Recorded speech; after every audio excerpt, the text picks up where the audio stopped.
Right, folks, this is a new podcast from the two Mikes, and I'm going to give you old energy boy MG to introduce it. Yeah, we've edited out all the nonsense from Mike Parry, so it might be a bit shorter than usual. Ha, ha, ha, ha, ha.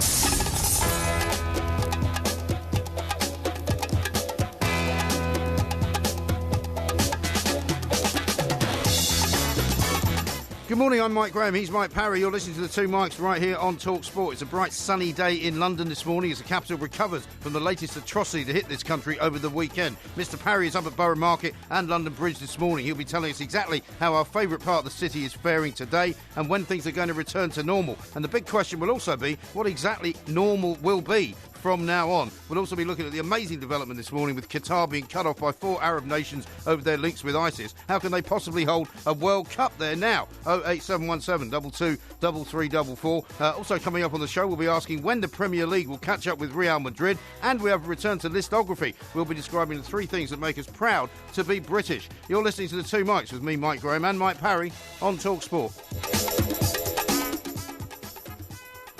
This is talkSPORT. We are the two Mikes. It's time to say a very, very good morning to Mr. Mike Parry, who is up for us up at London Bridge, very, very close to the pub where it all started to kick off on Saturday night, the Barrow Boy and Banker. Mike, a very good morning to you.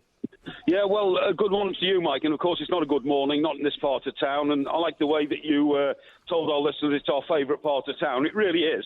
Because just to give you a bit of a history of Borough Market, it was one of those traditional London markets. It was going downhill about 30 years ago when old markets were, fading into oblivion. And then the revolution came in the City of London, and it's now one of the most sparkling nighttime places in the city. So to see it circled now, Mike, which is what it is, as I came away from the talkSPORT studios and I walked for perhaps half a mile up towards the city, towards London Bridge. Then I had to turn right.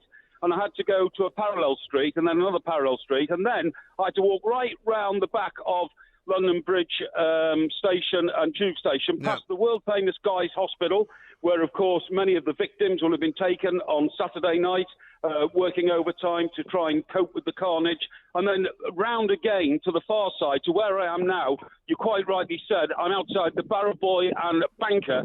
And this is at the end of London Bridge, where the van the assailants used to smash people to pieces on London Bridge eventually ended up. Now, quite surprisingly, London Bridge is open to pedestrians to walk either way.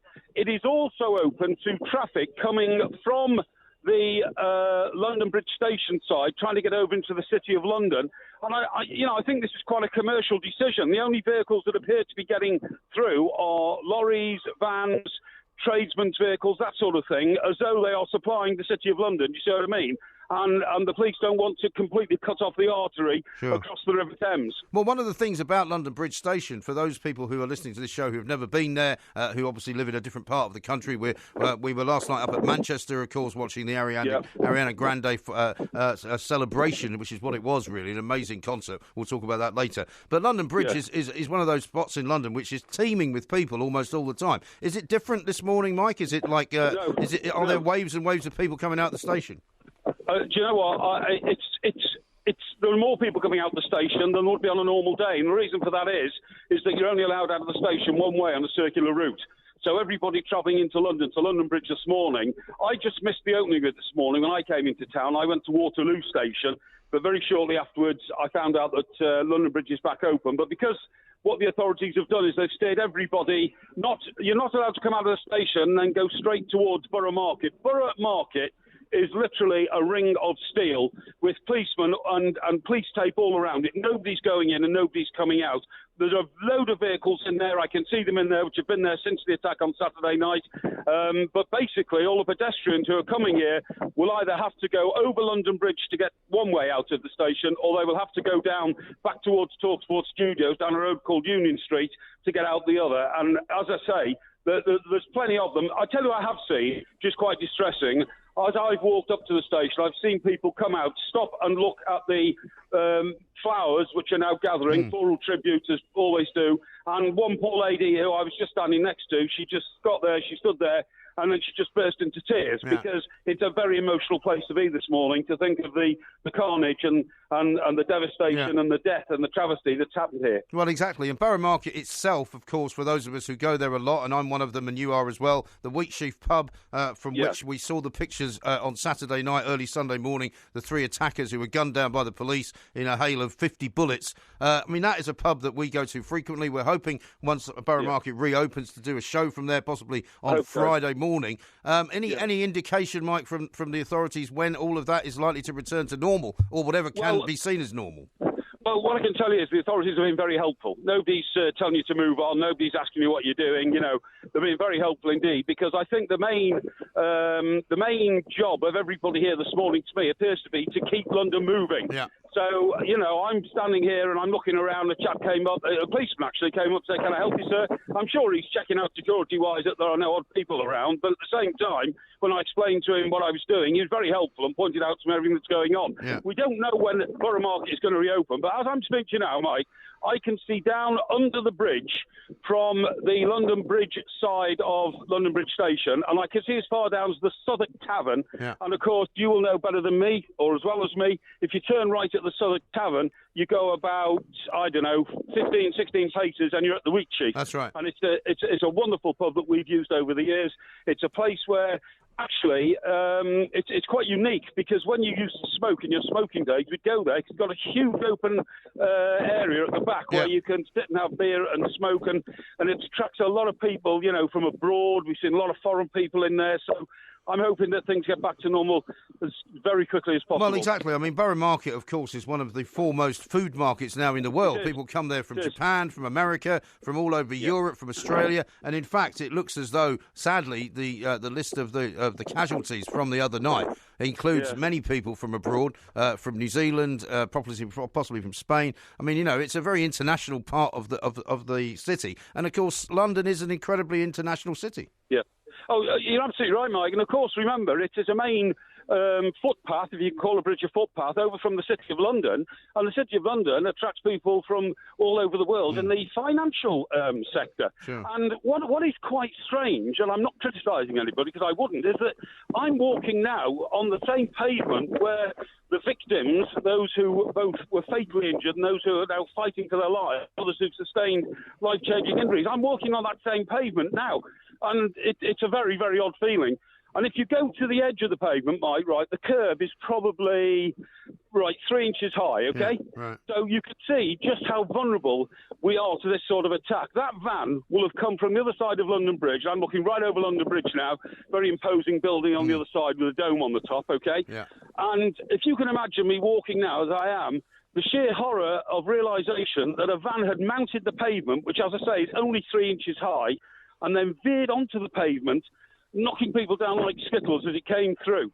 And the pavement has been sanded, if you see what I mean. Yeah. You know, clearly they've had an enormous amount of work to do on this last 38 hours. But without getting melodramatic here, I'm pretty sure I'm looking at sanded out bloodstains on the paving stones, you know, because obviously it must have been a terrible, terrible place to have been in the aftermath of the attack. Absolutely right, and possibly an even worse place to have been is Borough Market, where these 3 hoodlums, because that's what I'm going to call them throughout this show. I'm not going to call them terrorists, by the way. I'm going to call them criminals because that's what they are. The Metropolitan Police are saying we face a changing threat. These people went up behind people having a drink, having their dinner, slashed their throats from behind. That's the kind of thing they were doing with 12-inch knives. I can't imagine anything more horrific.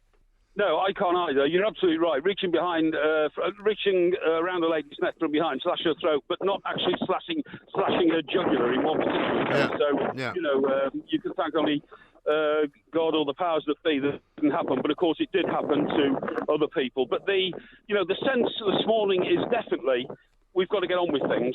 But at the same time, that is tinged with the shock some people are expecting. I mean, you and I have been to places where people have been blown up in war zones and all that kind of stuff. Yeah. But this is not a war zone as far as I'm concerned. You know, some would say there is a war going on, but this is an attack on pedestrians. And I never use the word innocent pedestrians because all pedestrians are innocent. Yeah. You know, there's no guilty pedestrians. And these guys took advantage, these what are you going to call them? Hoodlums and criminals. These hoodlums took advantage of the fact that in our free society, it is so damned easy to invent a new way of killing people who can't defend themselves. And it truly is horrific to be here and think of that. Well, and people who are not prepared to defend themselves, we're going to be talking a lot more about this, Mike, as time goes on throughout the show, of course.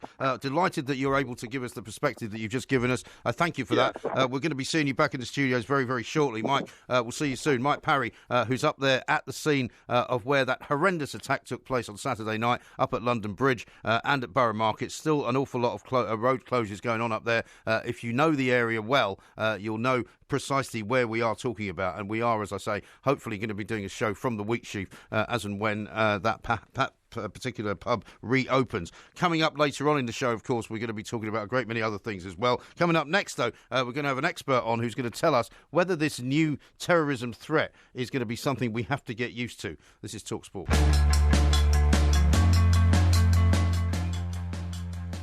This is the Two Mics on talkSPORT with Wix. Right now there's 3 for 2 across gardens and landscaping, including all decking and wood care.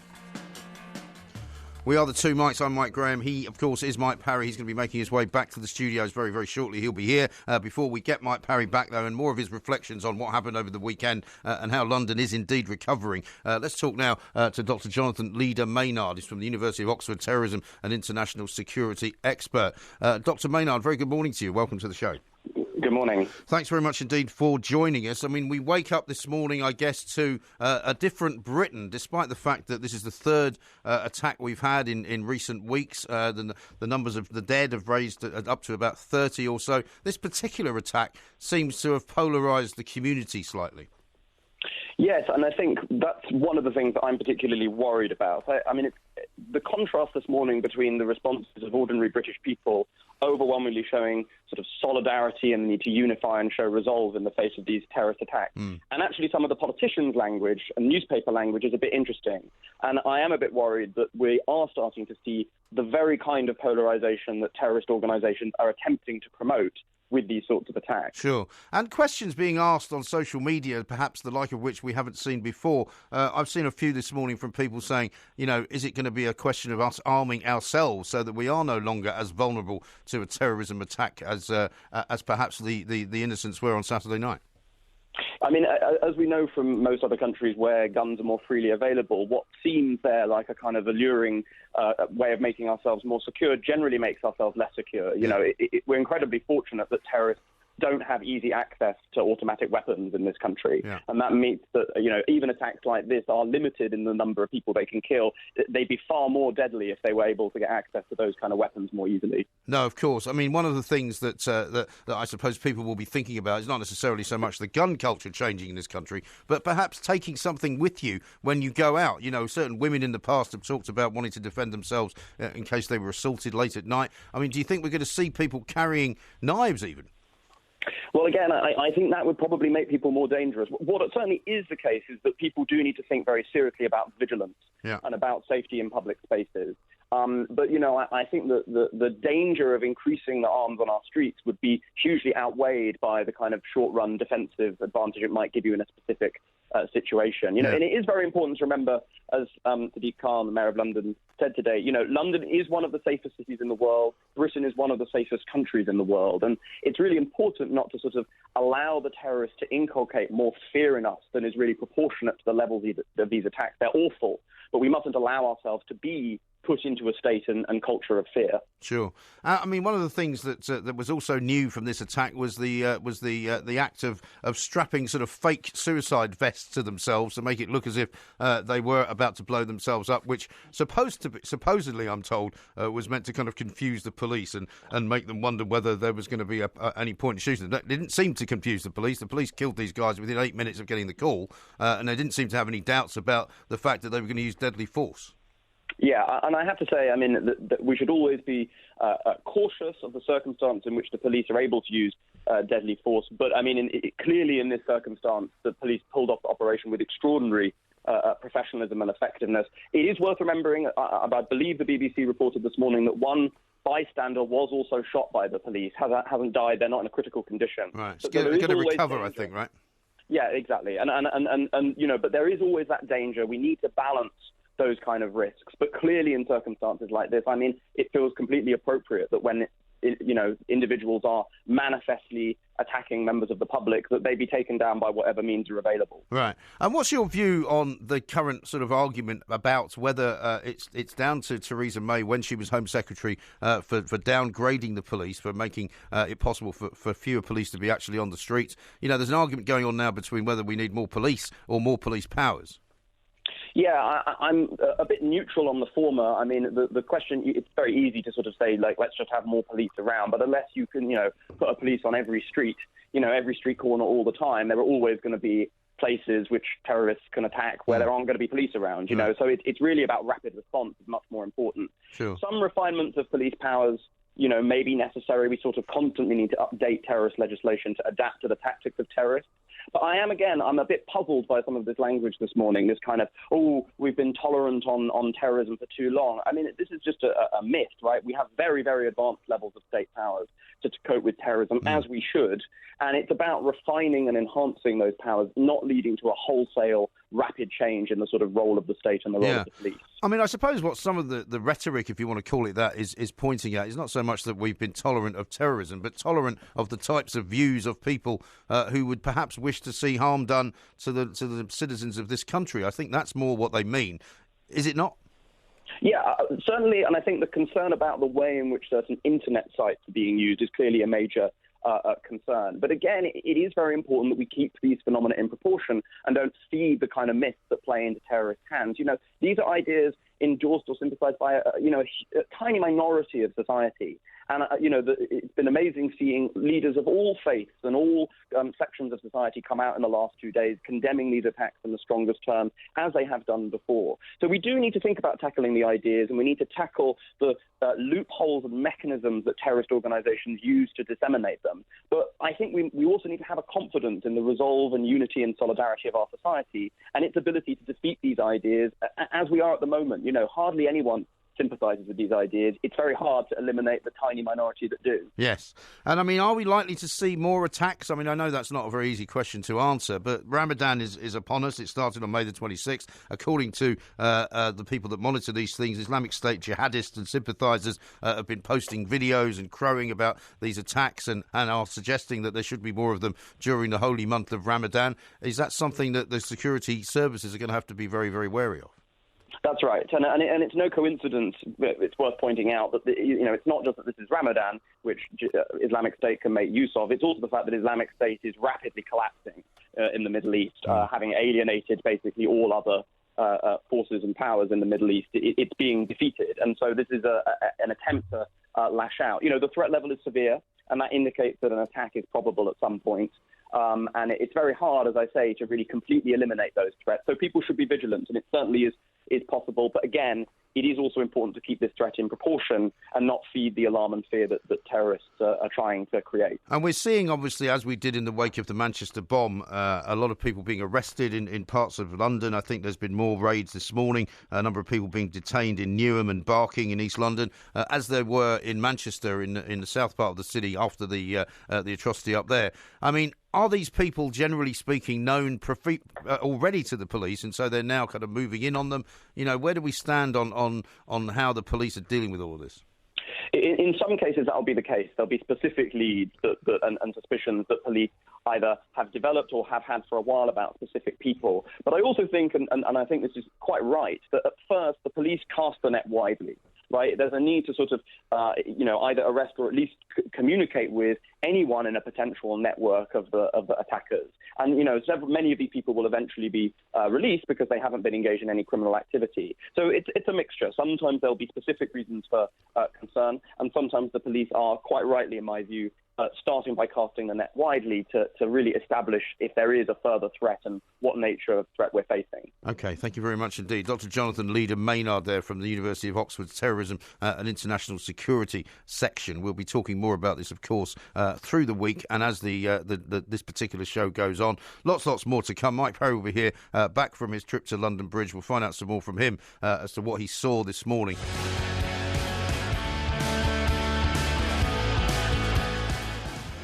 This is talkSPORT. We are the two Mikes. Mike Parry has come back from his trip up to London Bridge. Mike, welcome back to the studio. Yes, thank you. You painted a very, very interesting picture, I think, for people who haven't been able to get to London Bridge or to see Borough Market for what it is. I'm sure that a lot of people will start to do that as the place begins to return to normal. Yeah. Have you got any other thoughts you could share with us? Well, it was very eerie being on that bridge because that's where it all happened, you know. And as I said to you about the sand stains, I had a bit more of a look when I'd come off the air to you. And somebody has been there and they have been, chemically in some way stained overnight. You can tell it's all over the place. Yeah. There would have been oil from the car as well. I suppose, funny enough, there was one big strip of white pavement right the way down the middle for about 100 yards. Yeah. And you're probably right. You know, something like the sump of the van had hit the pavement when they mounted it, or something like that. Would that have been oil or something? I don't know. But it's a very, very wide pavement. I've often complained about Blackfriars Bridge, which is right next to us here, having too wide a pavement and too little road. Yeah. On this occasion, that might have saved some people because you can't dodge a van if it's coming at you and you've got the River Thames on your right and traffic on your left. But the pavement was very wide. Whether or not that helped people to zigzag around, funnily enough, we've got a picture sent to us this morning from Damon of a new barrier that's been put up between cars and pedestrians on Westminster Bridge. Right. And you wonder if that's going to be something you're going to see now all over London on every single bridge. You're absolutely right. As for business coming back, the nearest business to where the van crashed into the Barrow Boy and Banker is a Davis's cycle shop, and I was attempting to try and get to see the guys there. It was still locked, but the police had just given it permission to open again, so they'll be, I think, one of the first businesses in the area allowed to come back. Right. The other thing is the Barrow Boy and Banker, I don't think will be allowed to open because there's still a cordon around it for obvious reasons. That's where the van crashed. Yeah. But right next door is a place called 2 London Bridge. I don't know if you've ever been there. I've never been in there, It's a very smart restaurant, and again, just as I was leaving, its lights were starting to light up. So whether or not it'll be able to open today, and whether or not, some people may go there because they feel they should, because it's the closest. Well, there's a huge number of people that work in the area, aren't there? Oh, huge number. And I mean, I was going to say to you that on my journey in this morning on the tube, you wouldn't have known there was anything different about London because people were talking to each other, people were smiling, they were laughing, they were getting in each other's way as they always do. Yes. But the people are always a little bit more polite to each other after something like this. I always find.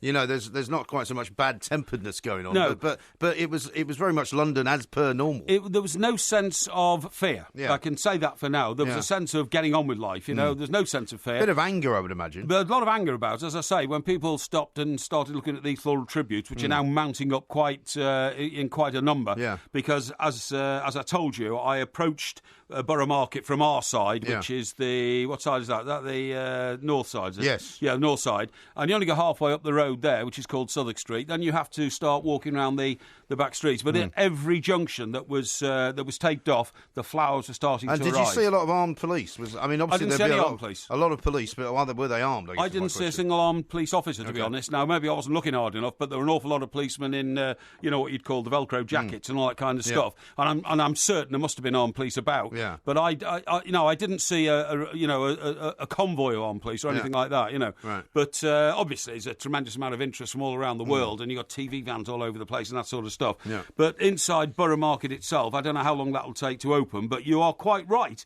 It is such a thriving engine of this part of London that we've got to get it open the sooner the better. And I'm delighted that we've been able to tell the audience that we will get down there and do a live show from there if the owners of the Wheat Sheaf will allow us to the honour to go and do it. Sure, absolutely. We've got some great tweets that have come in already. You can tweet us, of course, at the two Mikes. You can tweet us at talkSPORT. You can send us a text as well to 81089. We did ask for some phone calls as well, 08717 223344. We've got George, who's a South Londoner. We'll find out what he has to say. George, a very good morning to you.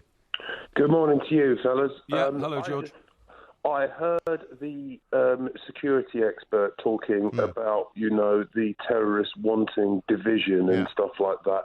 But I personally slightly disagree with that, I must admit. I get the whole kind of, we'll have a cup of tea and carry on and we're going to be resilient and all that sort of stuff. But I don't think that's necessarily working very well. I would personally empower the police a little bit more.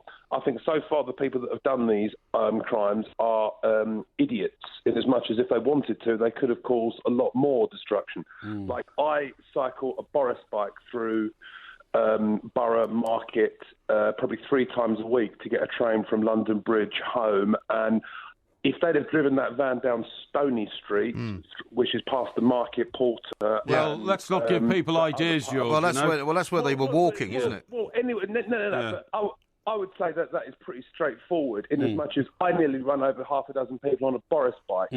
So if they wanted to, they could have done a lot more. Talk about giving people ideas. How long would it be before someone works out how to make, say, a dirty bomb to stick down the underground, which would then potentially kill thousands of people? George, I'm sure our security service on top of all that, and and as you quite rightly say, George, we've got to do more, and I think the Prime Minister illustrated that in the first speech she made yesterday. Everybody's now aware of the fact that we've got to step up the fight against terrorism. Yeah, but what does that involve? I think George has got an idea on that. What would you suggest, George? Yeah, well, what I would suggest would be 2 things. I would personally I would go for internment of the absolute most radical fundamentalist.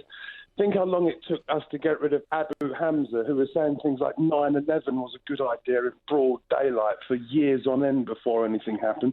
Or I would consider elect like that. Well, no, but we know there are 3,000 people, for example, on the watch list who are considered to be pretty extreme and who are considered to be possibly well worth putting under surveillance. And many who've been to the Middle East and come back for some bizarre reason. And all of those things. And every time someone commits a crime and it turns out he's on a list and the public just turn around and say, well, why didn't you do more? You knew he was on a list. But the trouble is there are thousands of people that are more of a threat, that are above them, and the security services have only got a finite amount of resources available to them. No, I think you're absolutely right, George. Thank you very much indeed for your call. I think the point is, Mike, I suppose, as we consider how to prevent things like this from happening. Yeah. I mean, as our security expert who was on earlier said, it's very difficult to put a police officer on every single street corner. Of course it is. They will always find somewhere to do something. Of course. However, surely it makes sense to if we know who these people are, that we keep them under a better version of surveillance. I agree, but of course it is the manpower issue, and I think it's shocking that a political debate,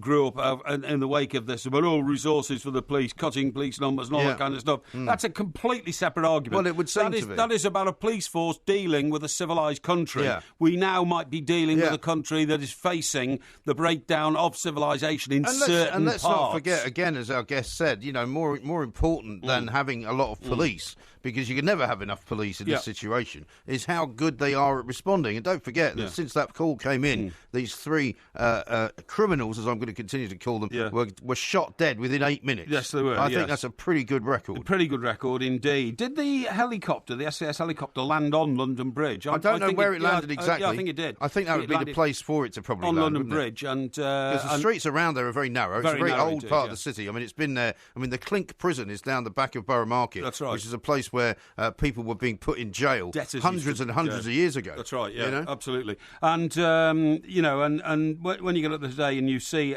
you're absolutely right, just how much of London is now cordoned off. It brings home the commercial damage that something like this can do, and that's why we've got to get over it very quickly indeed. Absolutely right. Now, there's lots of other things to talk about. We will be talking about this throughout the show, and if there's any breaking news, of course, we will bring it to you as London recovers from what happened over the weekend. Coming up, though, we're going to talk to Henry Winter, a chief football writer for The Times, because the Champions League final, of course, was on Saturday night. In fact, many people were out in that part of London watching the Champions League final before everything all kicked off. But Henry's going to be asking the question, why is it that nobody wants to leave Madrid and come here? This is talkSPORT. Sergio Ramos has taken that trophy off the plinth and he raises it to the southern Welsh skies. Yet again, Real Madrid are the European champions. They've done it for a 12th time. What does that mean? You're a nut.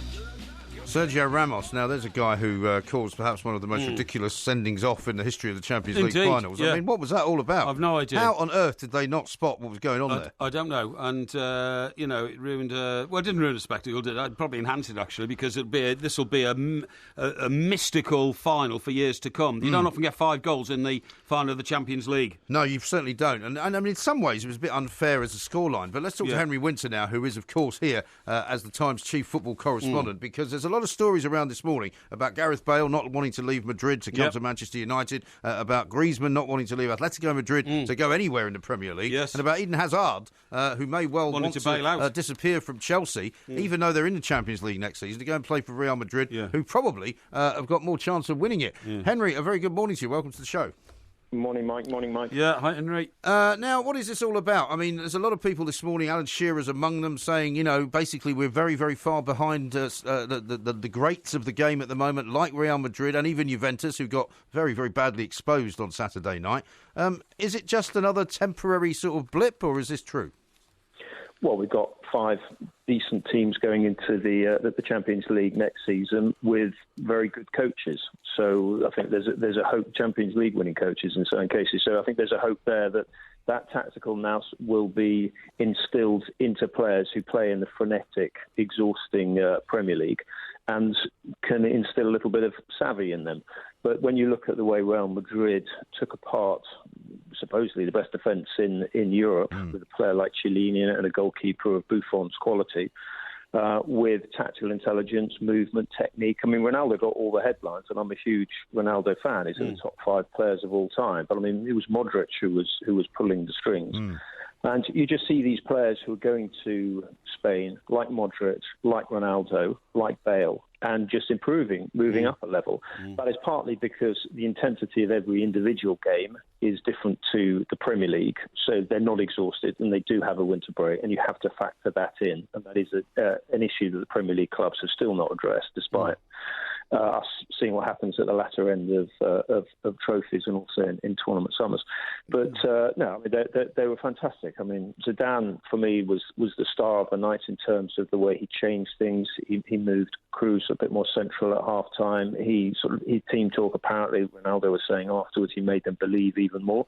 And they ripped Juventus and that fantastic defence apart in the second half. So, and I read all these stories about, Griezmann and Gareth Bale and all these players wanting to come to the Premier League. And the Premier League can throw money at these individuals. What they can't throw at them on a consistent basis is an ability to win and compete and appear in Champions League finals and win it. Why would Gareth Bale, unless it was for personal reasons because his family wasn't settled, and from what I understand his family is settled now and his Spanish is certainly improved. I went to interview him last year and he was just wandering around the training ground, beautiful sunshine, going off to play a bit of golf afterwards and saying, why would I want to leave it? No, so I would love to see the players of that stellar quality come over here.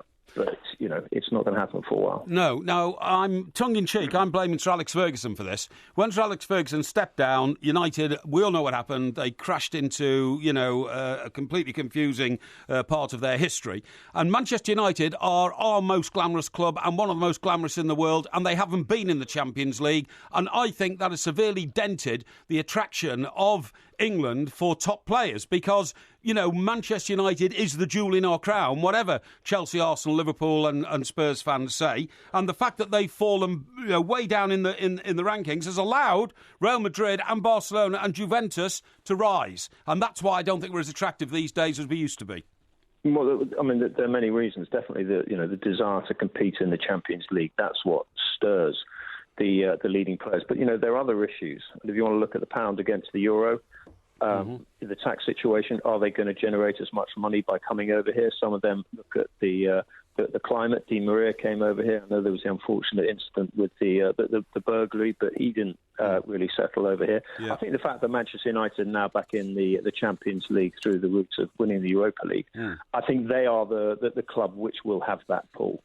But I'm sure some players and their agents might look at what's happened. Unfortunately, we've seen it. I heard your report earlier from Borough Market, an area I know very well. My office is right next door to it. Indeed. And footballers, some footballers might look at that situation as well. So, there are many reasons. But the most significant reason is that they know they can win the Champions League if they're playing the top clubs in Spain. Yeah, I mean, your piece this morning in the paper, Henry, very fulsome in its praise of Zinedine Zidane, who looks as though he could be building something amazing at Real Madrid. I mean, not as if they haven't been pretty amazing in the past, but your description of the way he operates and his humility and the way that he knows the game so well, I mean, he could be there for a while, couldn't he?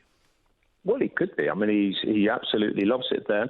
What I like is that, you mentioned Sergio Ramos. I mean, Sergio Ramos cheated to get Cuadrado sent off. He absolutely milked the contacts and the theatrics, and we've seen that. Ramos will just laugh about that criticism and point to his trophy cabinet. Yeah. But what I like about Zidane, I mean, I was there in 2006. I remember the FIFA flunky walked past and said, "Who's your vote for player of the tournament?" This is about 5 minutes from the end of the World Cup final between Italy and France. And I said, well, Zidane, obviously. So he noted it down. And over his shoulder, I saw Zidane headbutt Materazzi. Possibly not the best of timing. But apart from that, staying on his CV, I was there in Glasgow when he scored one of the greatest goals I've ever seen, better than Mandzukic the other night. That was a big debate, wasn't it? I was like you. I thought Zidane's goal was better. The game's about winning. The game is about winning, and the greatest goals are those that impact significantly on the match. Yeah, decide and things. One did. Decide things, because the game has got to be about the glory as well as about technical expertise.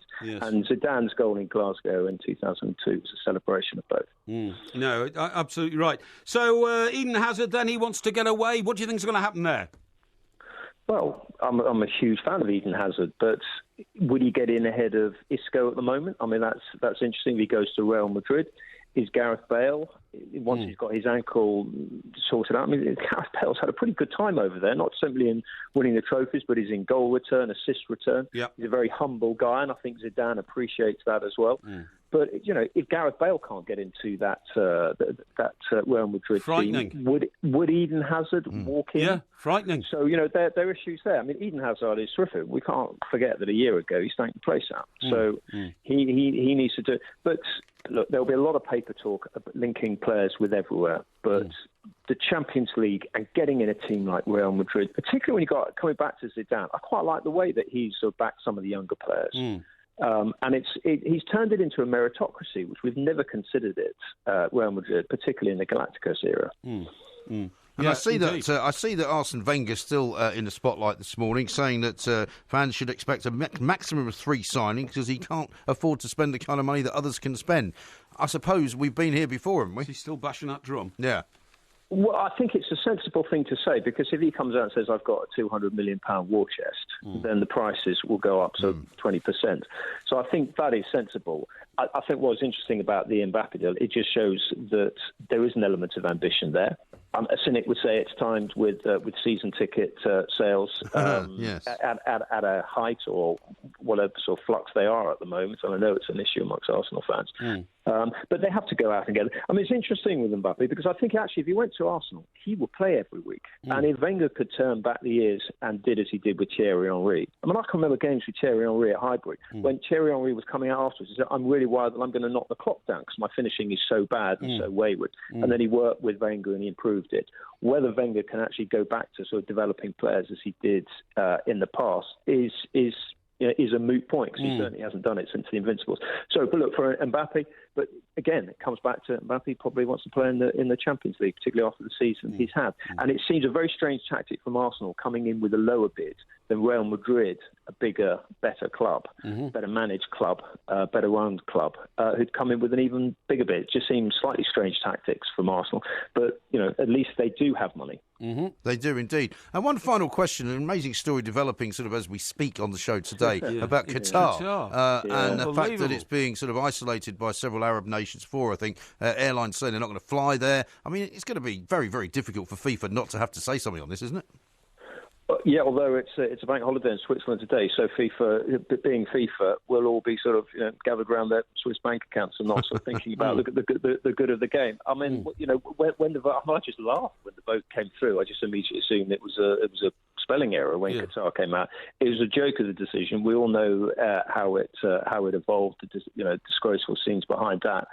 So if it is taken away, I mean, I always thought when the only logic for having a World Cup in that area is if it was for all the Gulf states and you actually made it a celebration of that region rather than in one tiny country, was it the size of Wales with the temperature of Mars. To have it there was just crazy. So I think what is going to be interesting, and what you'll read about in the next 24 hours is, will America stand in? Interesting, given Trump's view on travel, and then I'm sure the FA will throw, so we've got the stadiums, we can host it at short notice. But worse still, with all the travel restrictions now, we may never see Richard Keys in the talkSPORT studios again, Henry. Huh? It seems to be like being under house arrest. Shockingly. We can get him on Skype. Exactly. Now, Henry, we haven't forgotten about your promise to come in and expose the FA, the Parry years at some point over the next month, so we hope we can schedule that. I know you've got a busy month going on, but if we can schedule that at some point, that'll be great. It might take a couple of hours. Yes, indeed. Indeed. We'll set nice. Aside some time. Henry, thank you very much indeed. Henry Winter, Times chief football correspondent, who has promised to expose you, by the way, for some of the things that you got up to when you were with the FA. This is talkSPORT.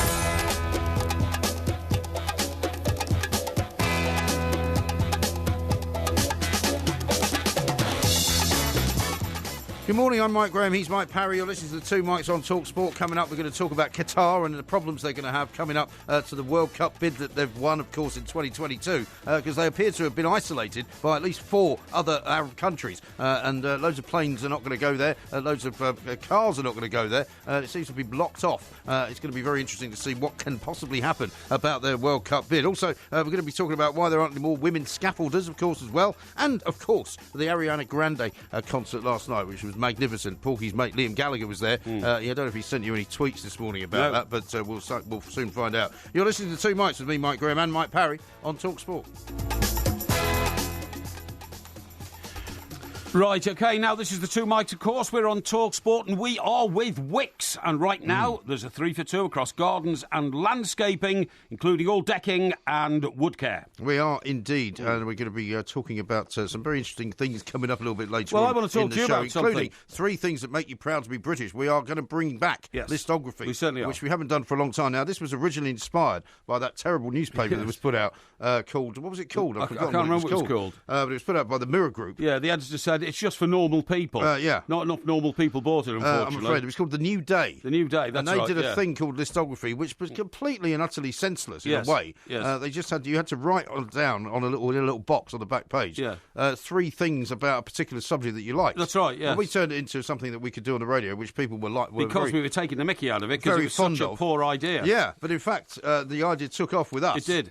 So people were asked earlier to nominate a few things, and one of our Twitterers suggested 3 things that make you proud to be British, so we'll be doing that a little bit later on. We certainly will. Now, I want to talk to you about something you're not going to be very proud of. Oh, yeah. Your ridiculous prediction in the Champions League final. You said Juventus would win. I said I thought they would, yeah. Because I really did. I thought a team that could somehow keep out Barcelona... It was the biggest defeat in the history of the Champions League trophy. Is that right? Yes. Oh, and I'm surprised about that, actually. Are you? Because, I'm not surprised. Yeah, because one of the reasons why I thought Juventus would win was because they'd managed to keep out Barcelona for 180 minutes of football, right? Not only had they stopped Messi from scoring a goal, they'd also stopped Neymar from scoring a goal, and they'd also stopped Suarez from scoring a goal. Well, 3 of the most prolific goal scorers in the history of football, right? Absolutely. But they seem to sort of melt away in the heat of the Cardiff Arena somehow. Yeah. But at 1-1, I still thought, well, that's the score I predicted for 90 minutes. It was 1-1 as they went in for half-time. Yeah. They were matching Real Madrid, it seemed to me, shot for shot. And suddenly, the second half, they just kind of faded into nothing. I don't really understand it. Well, I think I told you, didn't I, last week, no team with Ronaldo in it in his present run of form is going to get beaten under any circumstances. And you said, that was your view, yes. But one view... You said it was going to be 2-0, in fact, didn't you? I said by 2 goals. You said it was going to be 2-0. I said by 2 goals. Don't tell lies. And so my prediction even exceeded, really, what it should have been. And so... But mind you, I didn't have a great weekend otherwise. Now, on Friday, Yeah, let's talk about the derby, shall we? Let's talk about the Oaks. No, never mind the Oaks. We already talked about the Oaks. £300 profit. We already talked about the Oaks. Have you given it to charity yet, by the way? It's on its way. What do you mean it's on its way? It's on its way. Do you know now we live in a world where electronic banking exists, and you can actually send, almost immediately a payment from one account to another? Yes, I know that. Yeah? Yeah. So I haven't done it. Well, it'll be done. I had a busy weekend, but, with all things concerned. But anyway, the point is, so on Friday afternoon, I get the winner of the Oaks. Frankie Dettori comes racing in, 6-1, 50 quid. What was the name of the horse?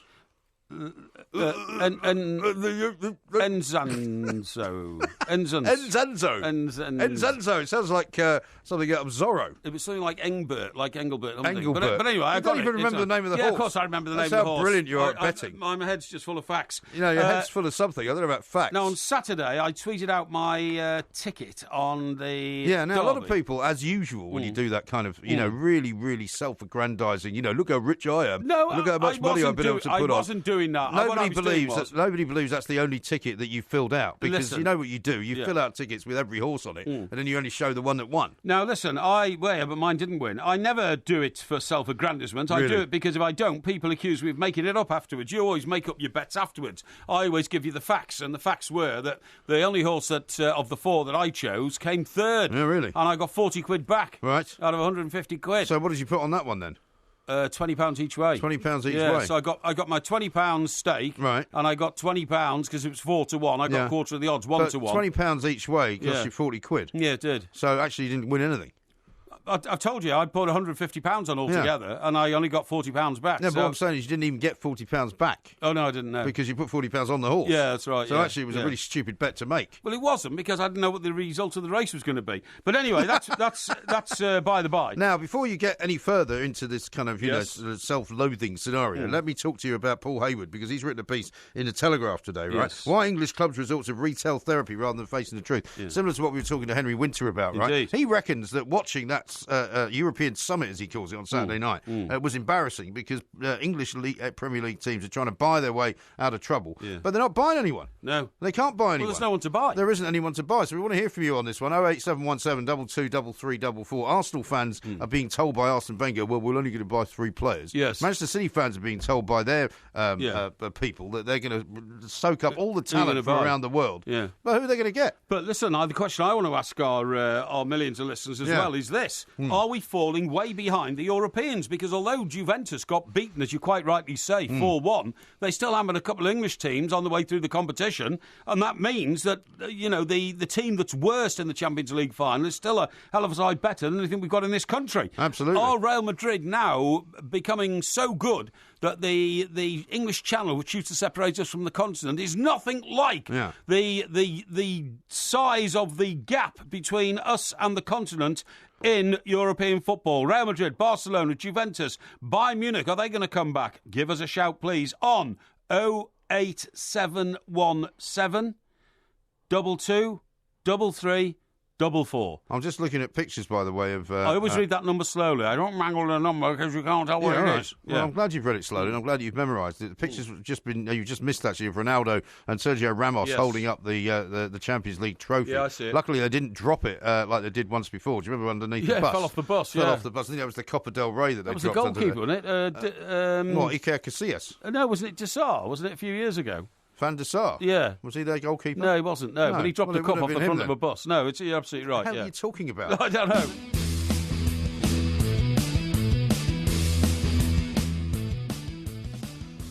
This is the Two Mics on talkSPORT with Wix. Right now there's 3 for 2 across gardens and landscaping, including all decking and wood care. Got a tweet here from Scott, who says, football-wise, our teams were dominating the Champions League a few years back. It's a cyclical thing. Real Madrid are the team at the moment. Well, they've won 3 out of the last 4 Champions Leagues. I don't think there's any British team or Premier League team that's done that. No, there isn't. But I think there was one year when we had teams in the final of the Champions League, 3 seasons out of 4. Yeah. And in fact, in one season, of course, in which Ronaldo won his first, there were 2 English teams, weren't they? Manchester United and Chelsea in Moscow. Indeed, yeah. So we did have a period of great domination in that competition. Well, no, not great domination, no, because they didn't win it, did they? Well, Arsenal got to the final in 2006. Yeah, but they didn't win it. In France, they lost that one. Yeah. United, of course, won it in 99. Yeah. United then lost it to Barcelona. That's right, at Wembley.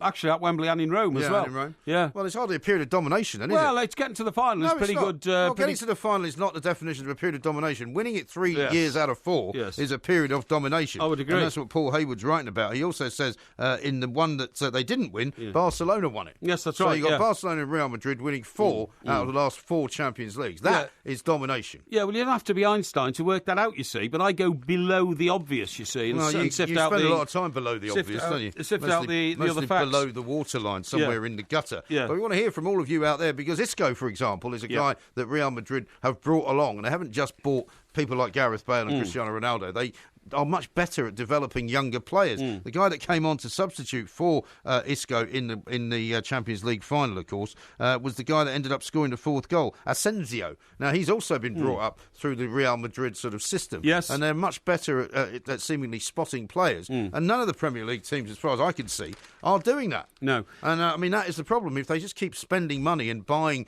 players that they think are good and coming in from foreign parts, it's not going to be the answer. No, you're absolutely right. I think that the British teams as well are not ruthless enough, apart from Mr. Abramovich. Yeah.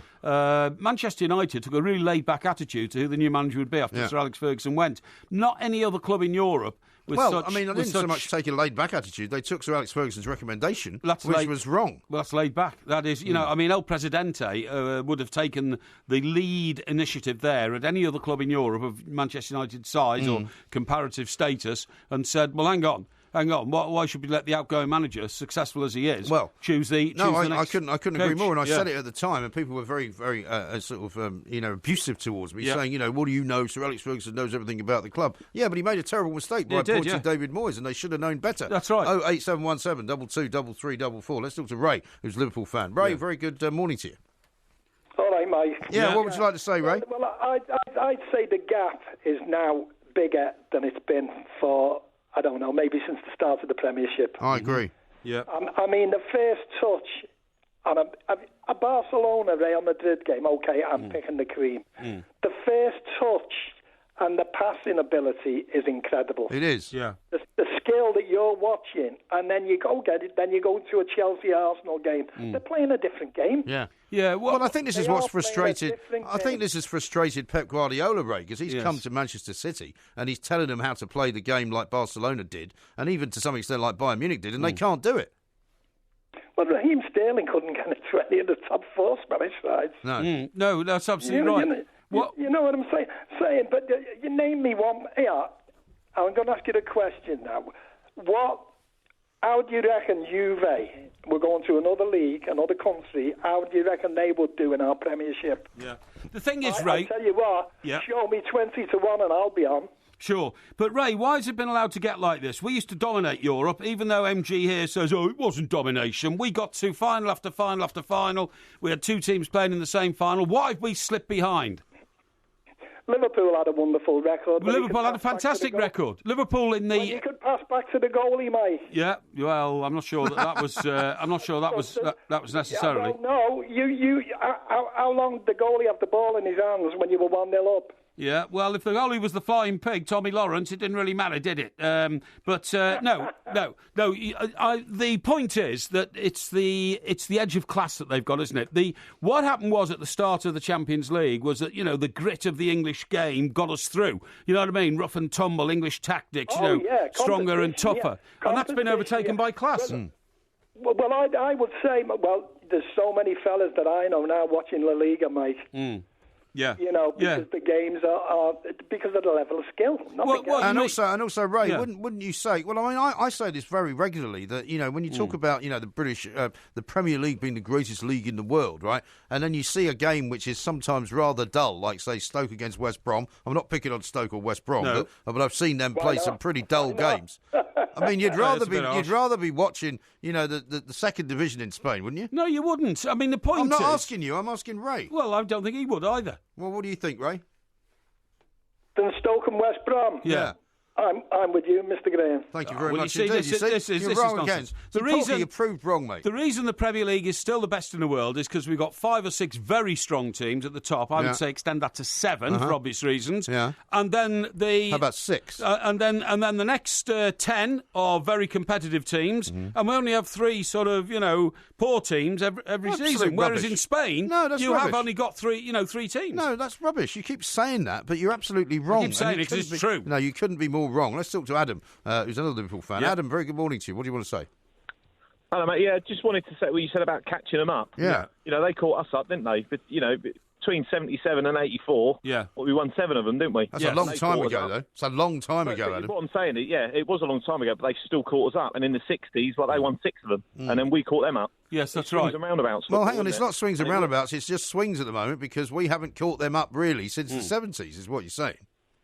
Well, we have, because we got banned then for 5 years. Yeah. We came back, and Yes. between 2004 and 2010, we were virtually 4 teams in every in the semi-finals. Yeah, you're absolutely right.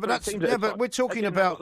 Stint, but hang on. theirs, But you're suffering from Porky's disease, Adam, because that's not domination. Getting a team to the final or the semi-final is not domination. Yeah, but 4 teams, the last 4 Champions League finals have been won. 3 by Real Madrid, 1 by Barcelona. Yes. So, I mean, even if you just say the Spanish teams, that's the last 4 years won it. Yeah, but Adam, listen, exactly. But that's not domination, is it? That's not domination. Answer me You're having a laugh. No, if they do it for another 5, granted, that's domination. But us getting it between 77 and 84 isn't domination. Yeah. And them doing it in 4 years isn't domination. The thing is, ours is spread over more teams than Spain's are. That's the point historically. Now, Adam, do you think that now because we've got the best coaches in the world, which we undoubtedly have, we've got Jose, we've got Pep Guardiola, we've got Mr. Conte here. And we've got Zinedine Zidane. We might have eventually. Do you think that the football philosophy that these guys follow will eventually infuse itself into our game, and then we'll be able to match the Continentals on their own turf? The Continentals. Well, going on what you think, because Real Madrid have had 34 foreign managers and Barcelona have had 28. Yeah, I know. Now, Liverpool have had 4. Yeah, okay. So we've still got a way to go before we've got the foreign influence in our game to match what theirs is. Well, I don't think so, because some of the best in the world are here now, and the most highly paid as well. So I think we could be in for a sea change there, but I think it'll come from coach downwards, not player up. It's going to come from a long way away as well. You'll be able to see it coming. Adam, thank you very much indeed. I think there's anybody in the football world who doesn't see Zinedine Zidane dominating with Real Madrid for years to come. I mean, Adam seems to think you need to be dominating for 9 years. Well, hang on. Pep Guardiola ran out of steam at Barcelona. How did he run out of steam? He ran out of steam. How do you mean he ran out of steam? He ran out of steam and he decided he didn't want to do it anymore. No, I think that could be Zinedine Zidane. No, he wanted to take a break. Barcelona are now floundering. He wanted to take a break out of football. Yeah, you see, that worries me. Anybody How in the are middle... Barcelona floundering? They won the Champions League 2 years ago. No, they're floundering now. Are they floundering now? They're floundering now, Came second in La Liga. Yes, that's right. All right, so that's floundering to you. Of course it's floundering, because in a league of 2, you come second, you're floundering, okay? I see. So what happens when you finish 7th every year? What does that call? Well, it depends which league you're in. Is that floundering? If you're in a very competitive league, and if you're going through a transitional period, that is not floundering, no. So Everton are not floundering, no, of course but Barcelona are. No wonder Koeman doesn't want to go there. Barcelona... What an absolute load of old nonsense. Barcelona, I've heard so much rubbish in my life. Alongside their aspirations... Taking the stupid pills again. Alongside their aspirations are floundering, really? Okay? Yes. Okay. And if you don't understand that, then you are a thickhead. Yeah, there's no reason to get abusive just because Everton have finished 7th again. Let's get factual. This is talkSPORT.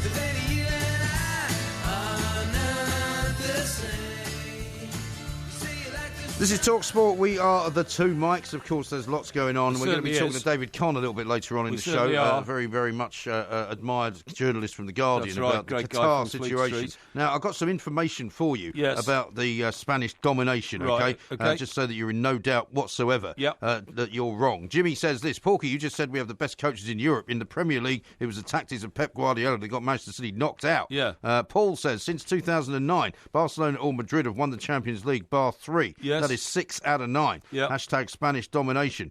Gabriel says, not only have Spain won the Champions League 4 years in a row, but over that period they've had 6 out of the 8 teams in the finals. That is domination. Yeah, OK. Well, I'm getting some tweets here from many of you, so I can't read out an individual now. Look, if the Premier League spent all their money on the 2 teams at the top of the Premier League, then they'd become unbeatable around Europe and the world. And that's exactly what happens in Spain. Because although I think that there is a mild redistribution now, most of the TV money in Spain, the same sort of numbers that we generate in this country. Well, they've changed it a bit, but not a lot.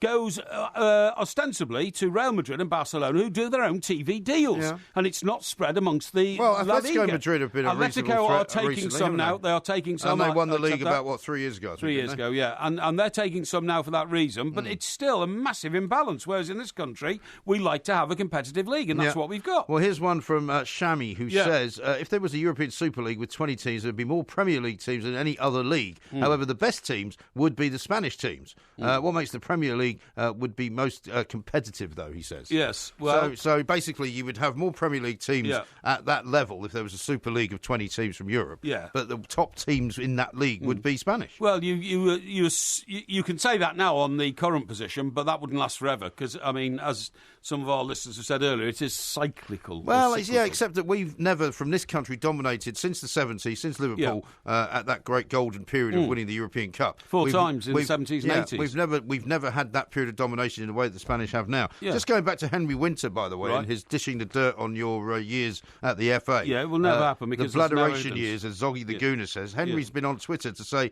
did Porky actually last the whole year? How long did you last at the FA? A year. Wreaking havoc. A year. I'm surprised the entire edifice of the place didn't collapse around you. I was hired to bring some order and discipline to a shambolic communications department. Yes. That's exactly what I did. Yeah. When I got there wasn't only nothing in the cupboard, was the cupboard bare? There was no cupboard. Okay? Yeah, well, you probably sold the cupboard, did you? By the time I left... Did you give the cupboard away to one of your mates on Fleet Street? By the time I left, I'd built a library of information, cross-information and direction. Yes. There's a great picture here from Gary, who's listening to the two mics in Santorini. Look at that. Weren't you supposed to be going there for a wedding? I certainly was. I was going to go later this month, but unfortunately work commitments got in the way. You better call it off, haven't you? And I've had to call it off, which is a bit of a shame. But the people who are going there to get married. They're going to have a wonderful time. They certainly are. Now, apparently, Isco and Asensio did not come up through the Real Madrid system, as far as we are now being told on Twitter. Oh. So you got that wrong as well. I didn't get that wrong. Let's talk to Alfie, he's a Liverpool fan. Hello, Alfie. Morning, boys. Morning. Yeah, pretty very good. well. What would you like to say, man?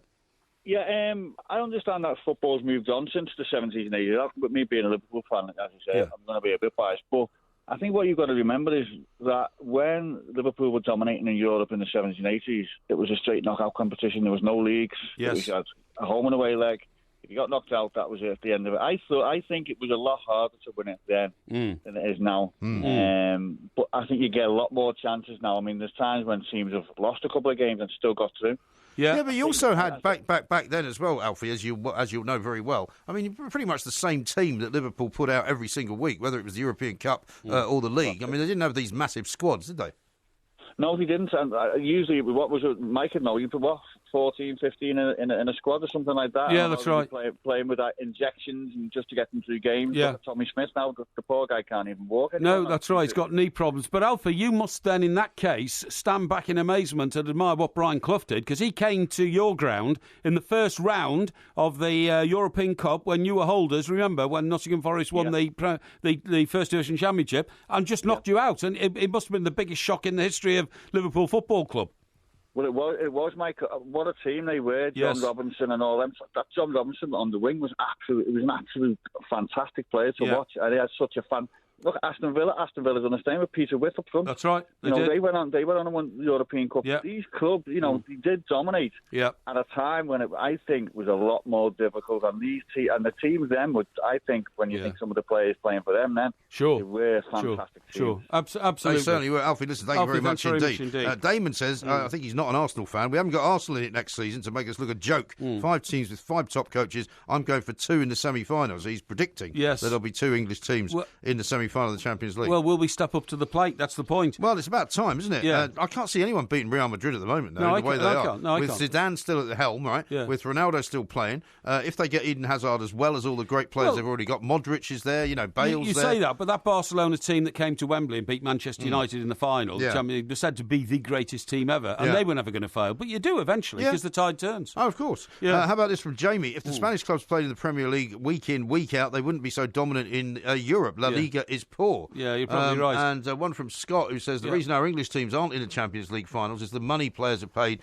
has lost their determination to win. Well, there could be something. Ronaldo doesn't seem to be lacking any motivation. He's about the highest paid player in the entire universe. He's getting about £1 million a week now with everything combined. By the way, what I meant to ask you about, because we talked about this a little bit on Friday, the Black Eyed Peas were the band that did the opening ceremony. Yeah, they're Welsh, are they? What? Are they Welsh? No, because they're not Welsh. I thought they were. No, they're American. American, are they? Right, okay. Who are you confusing them with? I thought you were... The Black Eyed Peas? Yeah, I thought you were talking about the... I Am. The warm-up to the Champions League final in Cardiff. You're not? No. Yeah, I am. Are you? Yeah, I'm talking about the warm-up to the Champions League in Cardiff. Well, I didn't have a Welsh band. Well, I don't know whether they Manic have a Street Welsh Preachers. band. Well, I don't know. Well, maybe they couldn't find the Manic Street Preachers. No, they should have had Welsh. That's why I assumed that the Black Eyed Peas. Why would you assume that?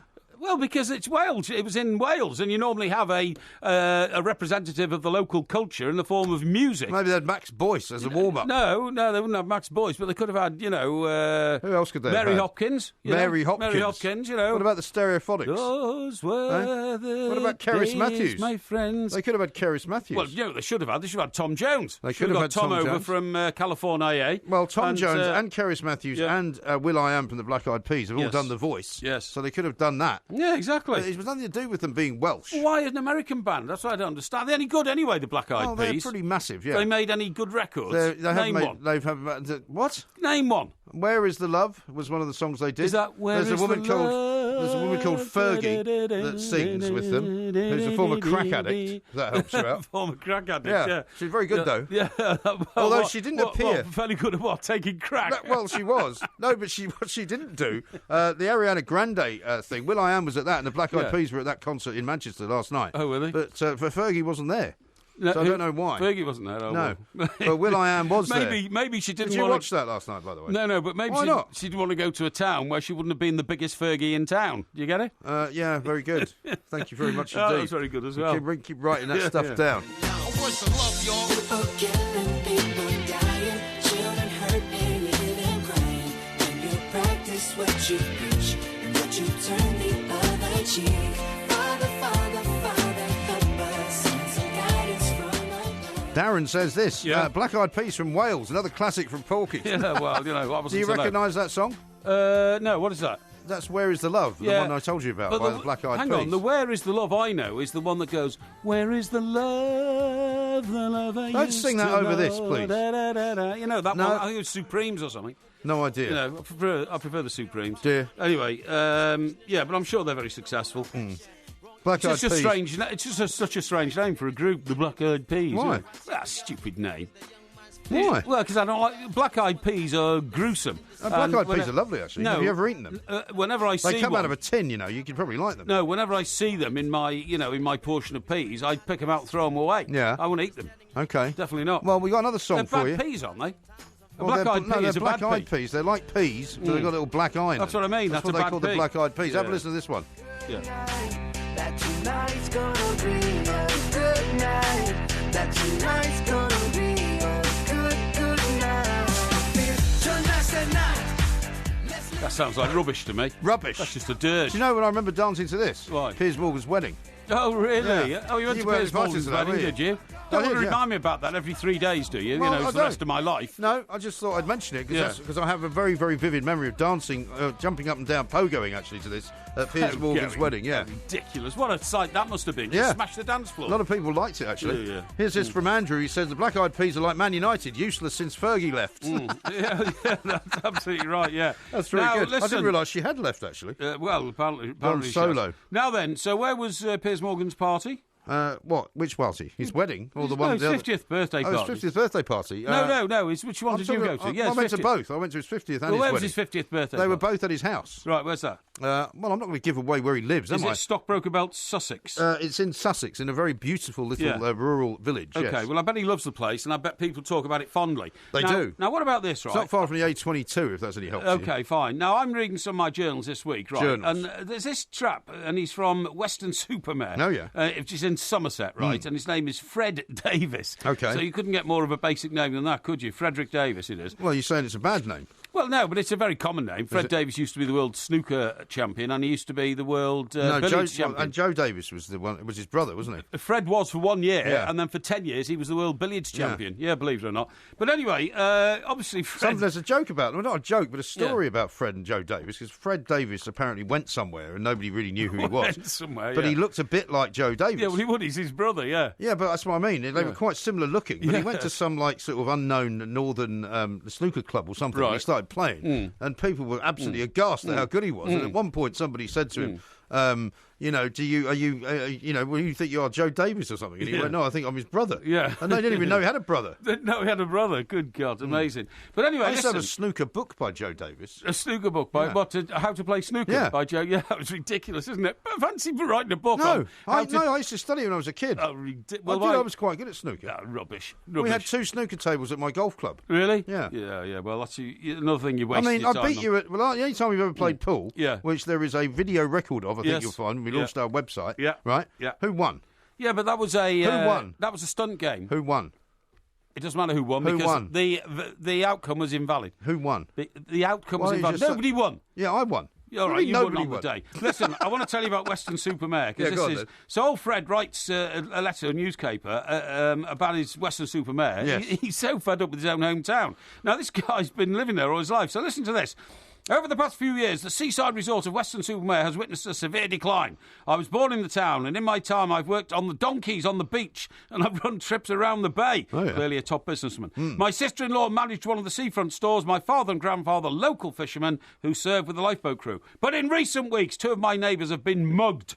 Another had his mobile home stolen. His mobile home. His mobile home? Mobile home. You sure that's not mobile phone? No. Had his mobile home stolen from his driveway. Dear God. It's on his driveway. That's horrendous. And another had her flowers taken from outside her back door. That's shocking. That is shocking. This is what has happened in only one street in this town. Right. Can you imagine what this represents when extrapolated throughout, that's a big word for Fred, extrapolated throughout the town? How do you know Fred doesn't... Well, you think just because Fred's associated with donkeys that he doesn't know a word like extrapolated? Well, here you go. Look, only the other week... Snobbish of you. Only the other week it was reported that yet another stabbing had taken place, making it 3 within the past 3 months alone. Dear God. A significant number of homeless people are now sleeping in doorways and harassing residents and visitors for money. They also congregate on benches. What, is he making out that somebody homeless stole the mobile home? I don't know. Listen. They also congregate on benches to drink alcohol. Really? Bladderators. Yeah. So it says, along with many others, I've reported this to the police, but we're informed nothing can be done. Is begging not illegal? Is drinking in a public place not illegal? Is harassment and intimidation not illegal? Yeah. Our police force might be severely overstretched, but something must be done. And who's this guy? Why? Well, he's a resident of Western-super-Mare. Well, what, has he written a letter somewhere? He's written a letter to a newspaper Right. saying he's so distressed at the decline of his town that he wants the police to do something, he wants the authorities to do something. But now, you see, this is a common thing in Have you ever Britain. been to Western-super-Mare? I've never been to Western-super-Mare. It's not a place that you would have ever really described as one of the great seaside resorts of our fine country. You see, I love our seaside resorts. It won't be making, for example, the 3 things I'm most proud about to be British. No, I love seaside resorts in this country. Yeah. I love seeing... we used to go to Pwllheli and Rhyl, and sometimes Llandudno, and we got really adventurous. We went to Abersoch, and they're all great places on the North Wales coast. But people, you see... No, well, I've been to the north coast of Wales. Yes. I've been to Rhyl. Yeah. Right. Oh, I went there, Oh, I went there that. for a Labour Party conference. Oh, that's right. You told me, yeah. And there was a big punch-up between right. 2 of the people I used to employ. That's right, yeah. Which wasn't very edifying. Indeed. To say. Now, the point is, can people get so fed up with their own towns that they start writing to national newspapers and saying Well, it's it sounds grim? as though there's a bit of a crime wave going on. Well, yeah, but I mean, honestly, I could name you half a dozen towns in this country where that's happened, right? Well, I mean, it does Burnley, tend to... Rochdale. What? Well, there's a crime wave. Yeah, well, no, where the quality of life for the original residents has declined. Yeah. There used to be... Sutton's probably one of them. No, as well, it's not actually. No, it's a fine town, Sutton. Even though I don't live there, I can tell it's a fine town. Concert in the northeast, right? Concert. Concert. It used to have a steelworks. Concett. That's it. Yeah, it used to have a steelworks. Right. That's gone. Places like Carlisle, right down the old Swanee. I've been to Carlisle as well. Yeah, that's it's right. Not very nice. And got a nice castle. Nice castle, okay. And a place apparently in Yorkshire called Beverley. Gone into a bit of a decline. I've been there. I've been to Richmond in Yorkshire. Corby. They got a nice castle. That's right. Corby in Northamptonshire. Where the trouser press comes from. Yeah, that's right, yeah. Where people are always complaining that the quality of life's gone down. Really? I just wonder if... Scots living there. Yes, that's right. I wonder if, there are a lot of people like Fred Davis of Western-super-Mare. He's not the snooker player, is he? No, he's not, no. So disillusioned now by the towns they grew up in. Mind you, I've said this before, haven't I? He says, I was born born in the town. In my time, I've worked on the donkeys, right? Yeah. I think anybody who still lives in a town in which they were born is probably a loser. Yeah, you have said that in the past. Yeah. Although you always backtrack whenever you meet somebody who still lives in the town they were born in. Not at all. Not at all. You have. Look, people who've been born in the town where they were born, so to speak, Yes. yeah, and then gone away and had great careers. And then come back. Yes, that's right, and created And great you're fortunes. okay with that? Yeah, of course I am. Yeah. You know, the conquering hero returns and the prodigal son who came back after conquering the world and all that kind of stuff. Is that what you're going to do? Maybe. I'm thinking of going a bit further north. Yeah, but why wouldn't you go back to Chester if you've made such a great success of your life? Well, because I like the northeast. I like the Kielder Forest. I like the rough terrain of the northeast coastline. I see. And the beaches and, and the fact that the sun doesn't shine there very often. So you like all that? Yeah.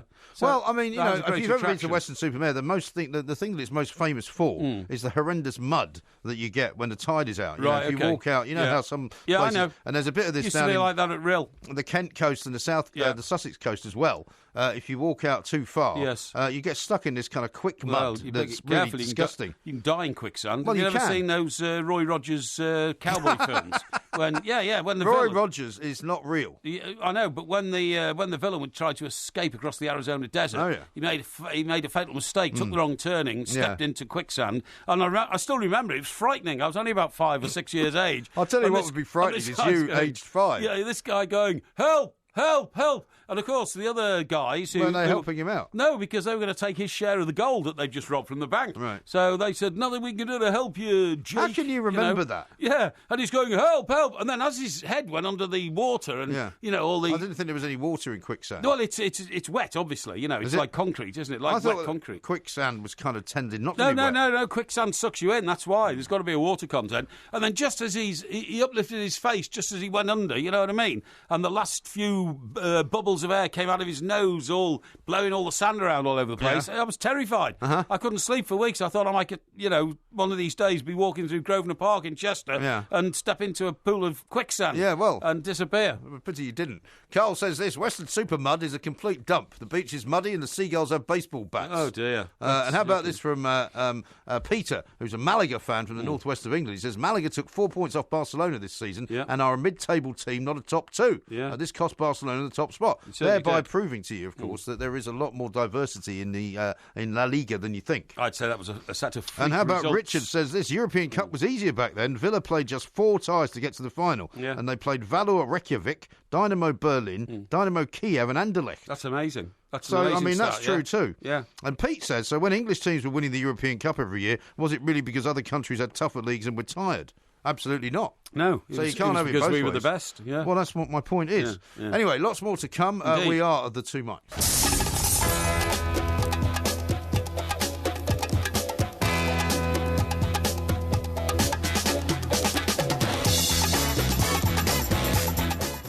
Good morning, I'm Mike Graham, he's Mike Parry. You're listening to the two mics right here on talkSPORT. David Conn's coming up in this hour from The Guardian. He's going to tell us what he makes of all these stories coming out of Qatar, that the place is being isolated. No flights are going to be going in or out. A lot of airlines are saying they're going to cancel them.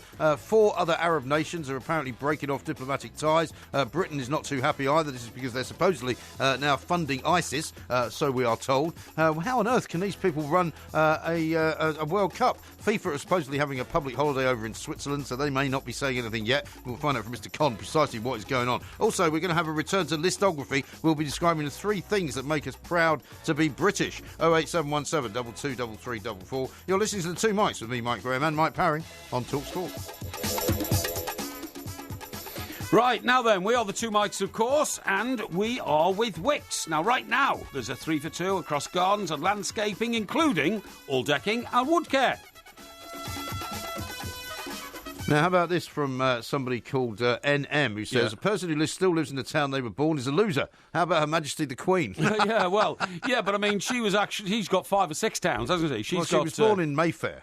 Was she born in Mayfair? Yes. In a hospital in Mayfair? In Bruton Street. In Bruton Street, right, that's good. Famously. OK, that's fine. However, her favourite residence is not Buckingham Palace in London, it is Windsor Castle. And it's not Balmoral. No, she also has Sandringham, which she likes a lot. She has Balmoral, but Balmoral reminds her too much of her mum, because that was her mum's favourite location. Okay. And although when she was younger, she used to like riding around Balmoral and stalking through the heather. Stalking? You know, sweet as the heather, right here in the glen. No, that's another example of you singing the only song you know about Scotland. No, it's not. Which is Paul McCartney. No, it's not. And you know, Wings. they take the hay road and you take that and all that kind of stuff. But anyway, point is, you know what I mean? How do you know she likes Windsor more than the other places? Because I'm a student of Royal Ways as well as I everything covered else. the Windsor Fire, you know. The Windsor Fire? Oh, the Castle Fire? Yeah, the Castle Fire. Yeah, that was pretty shocking. That wasn't good. Absolutely awful. But they've restored it all. Can you imagine being that guy? The one who started it, you know, with the blowtorch. Was it a blowtorch? Yeah, they were stripping the paint off in one of the rooms. Terrible. And he somehow managed to set fire to the curtains, and that was the end of that. Well, I'll tell you something. For a load of very, very old stuff. Talk about a mistake. You know, British Airways have had it a bit rough in the last few days, but it seems now... Well, the people who've been trying to fly with it have had it rougher. Well, yeah, but I mean, I've got a lot of sympathy for British Airways because they've always been my favourite airline since they went private and the world's favourite airline. And that fantastic... Remember that fantastic advert, you know, coming in from New York and they were moving like Manhattan in rather than an aeroplane? Do you remember it? No. Oh, it was a great advert. I don't remember it at all. Yeah, you know, the world's favourite airline, and they transported Manhattan to London instead of the other way I'm amazed around. you remember the end of any flight you ever get on. That's a bit harsh.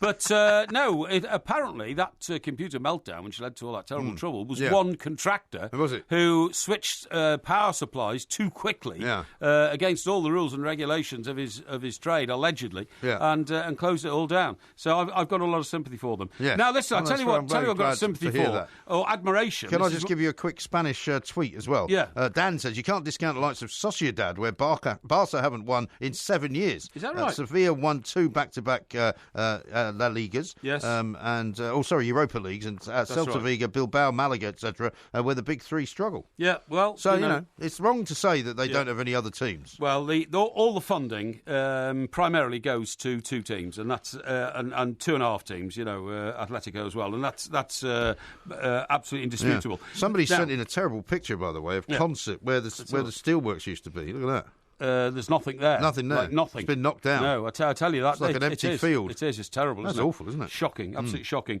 And I'm not having a go at the people who live in those towns, by the way. You've just been the victims of lack of investment, really, in your towns, and it must be sad to see them decline. Now then, have you ever heard of Fever Tree? What? Fever Tree. No, I haven't, no. Right, Fever Tree. Is it a new movie? No, it's not a new movie. Fever Tree is a brand of tonic.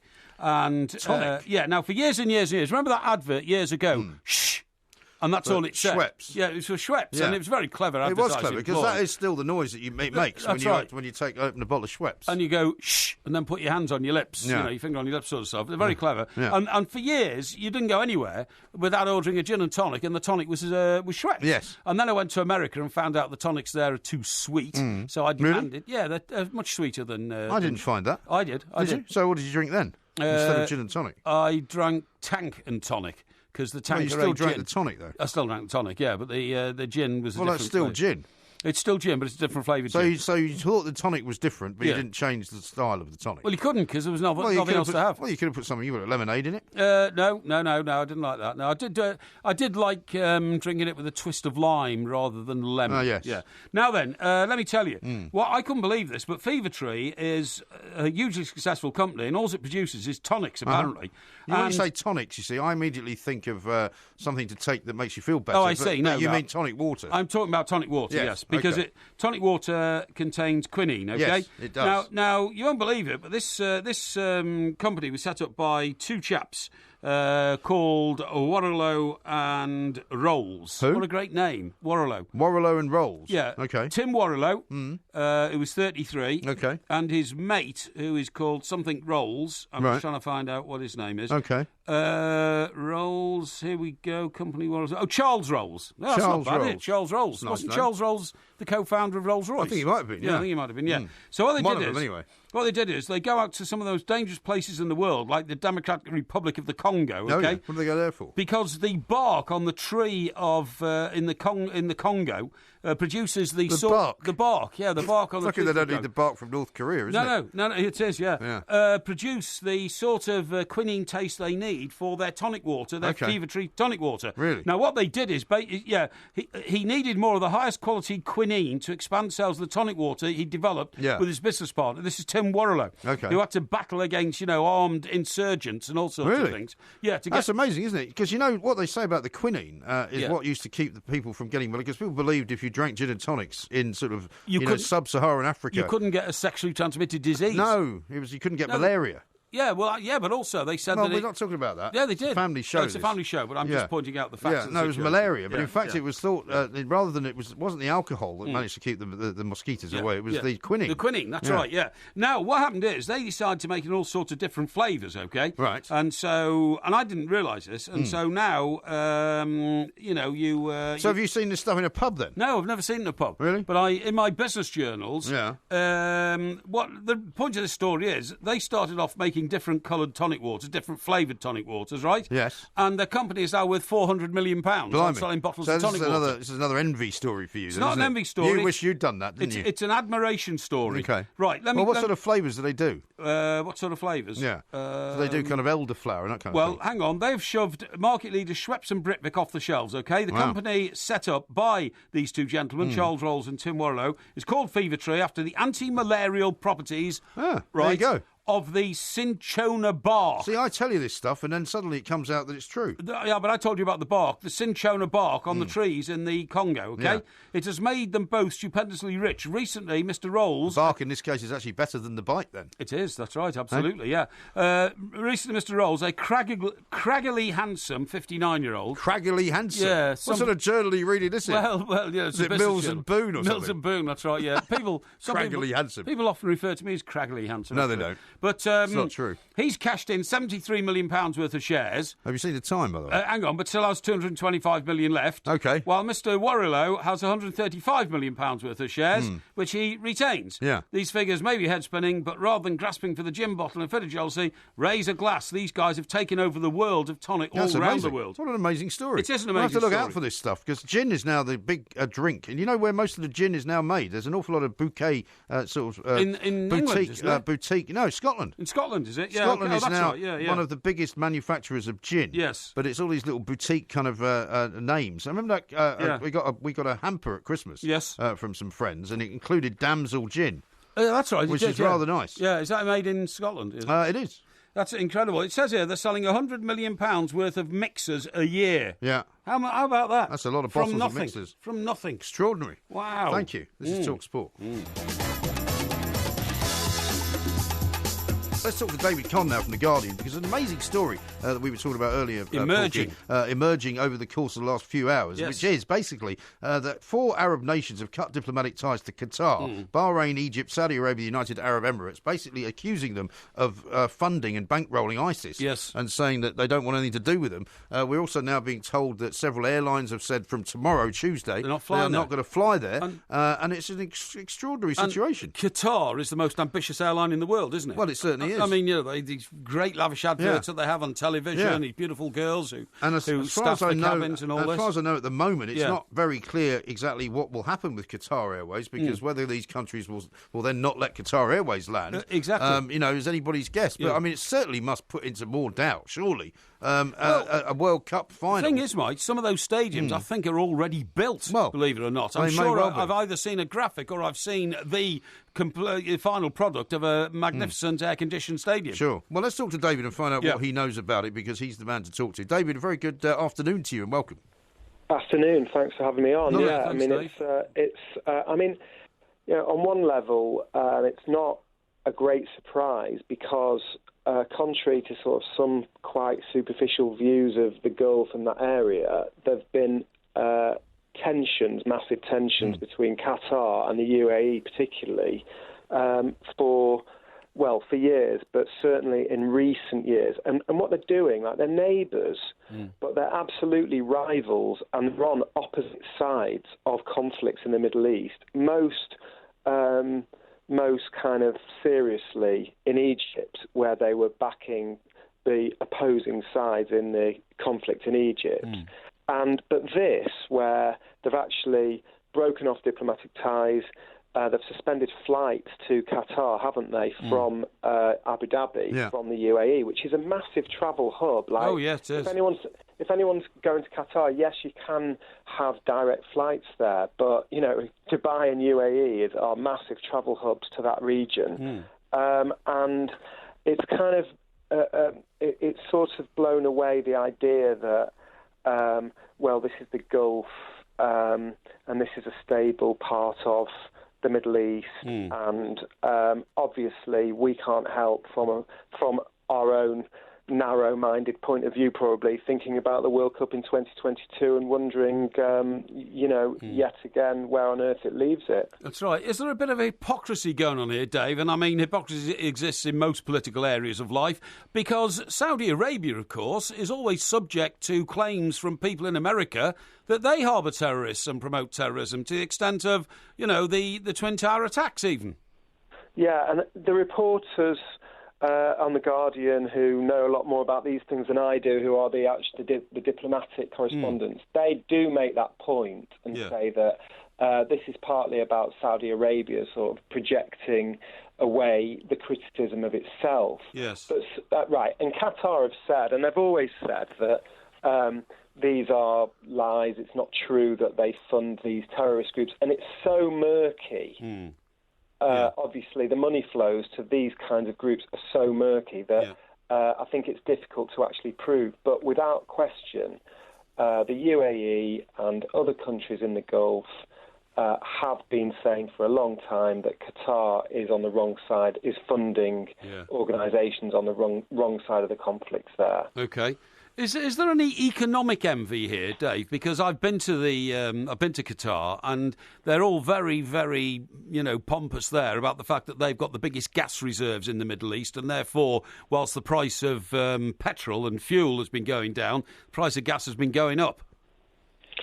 There's definitely all sorts of rivalries. I mean, the countries are ruled by quite ancient ruling families, aren't they? Yeah. And they've had long-standing rivalries and presumably partnerships and alliances over the years. Yes. And then, obviously, these quite obscure, faraway countries have suddenly become prominent over the last, obviously, 20 years, but certainly the last 10 years, when we had our recession, and suddenly these are the richest countries in the world per head because of, like you say, gas and oil.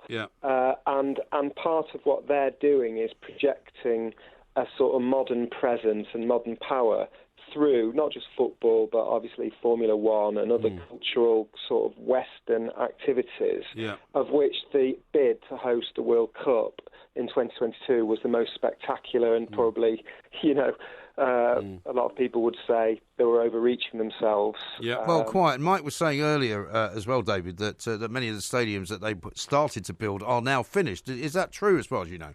I've definitely seen that. What they announced that one was finished only a week or so ago, and that's probably the one that you saw, Mike. And they sent visuals over there. And I think they're building 9 now. Like, there was a potential they'd have to build 12. It's a very small place, as you'll know if you've been there. And it's basically just one city, Doha. Yeah. And so, like, the UAE and Abu Dhabi, they've sort of projected themselves through sport by, obviously, Abu Dhabi. Sheikh Mansour bought Manchester City. They do it through sponsorships. But actually hosting a World Cup where you've got to host the whole thing and build 9 stadiums. I think it's 9 that they're actually building now. 9 stadiums in one city, effectively, for just one tournament over 4 weeks in 2022, for which there won't really be any ongoing use for most of them. But they are absolutely busy doing it, and there are actually a lot of English and American and European companies out there making the most of it as a construction boom.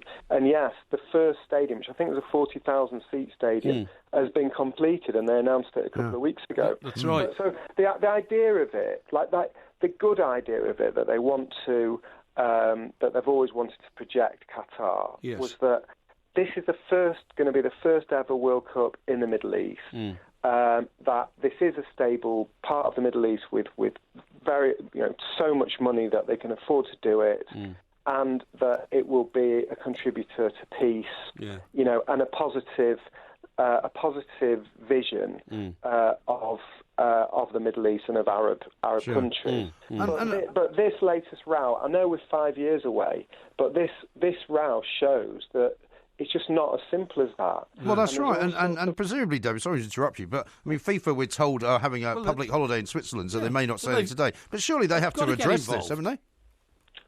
FIFA are just going to be, they're going to be petrified by this kind of development. Because they've already got a World Cup in Russia to get through next year, which we all know all the kinds of problems that there could be there. And then Qatar was always the most controversial decision, which obviously Sepp Blatter blamed for all the investigations which followed, which led to the banning and, you know, the American indictment and so on. I don't think it is that simple, actually. I think the Americans were investigating corruption in the Americas involving dollars. But nevertheless, it's obviously a very controversial decision made by that completely discredited bunch of people, not all of them, but 14 or however many of them in the executive committee of the time. Yeah. And what they want is at least to think it's on track and, you know, it's going to happen without too many hitches. And this kind of thing where you're talking travel bans